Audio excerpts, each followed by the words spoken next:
Hello everyone, আসসালামু আলাইকুম। আজকে আপনাদের সাথে কিভাবে আমি এখানে রেস্টুরেন্টের মতো ফ্রাইড চিকেন তৈরি করেছি সেটাই দেখাবো। এর আগেও কিন্তু এটা ফ্রাই করার ভিডিওটা আপনাদের সাথে শেয়ার করেছি, কিন্তু কি কি মশলা দিয়ে ম্যারিনেট করেছি সেটা শেয়ার করা হয়নি। চলুন দেখা যাক। প্রথমেই মাংসগুলোকে আমি ক্লিন করে ছোট ছোট টুকরা করে নিয়েছিলাম। তারপর এখানে লাল মরিচের গুঁড়া দিয়ে দিয়েছি একটু স্পাইসি হওয়ার জন্য।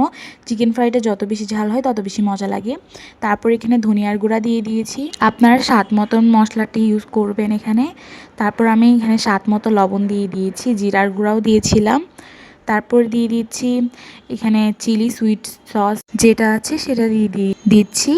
এখানে আপনারা আমার এগুলো বাসার মধ্যে পড়েছিল, চিকেন ফ্রাই কিনে এনেছিলাম দোকান থেকে, সেগুলো থেকে গিয়েছিল, সেগুলাই দিয়ে দিচ্ছি। আমার আর এক্সট্রা কিনতে হয়নি। আর সুইট চিলি সস না থাকলে আপনারা এখানে এর পরিবর্তে চিনিটাও ইউজ করতে পারেন। তারপর দিয়ে দিচ্ছি একটা স্লাইস লেবু। লেবুটা দেওয়ার কারণ হচ্ছে যাতে মুরগির মাংসের গন্ধটা না থাকে। তারপর লেবুটা আপনারা চাইলে স্কিপও করতে পারেন। এখানে আমি স্বাদ আরও ভালো হওয়ার জন্য দিয়ে দিচ্ছি আমরা যে রেগুলার সসটা খাই সেটা। তারপর এখানে মচমচে হওয়ার জন্য বড় চামচ দিয়ে 1 চামচ পরিমাণে কর্নফ্লাওয়ার দিয়ে দিয়েছি।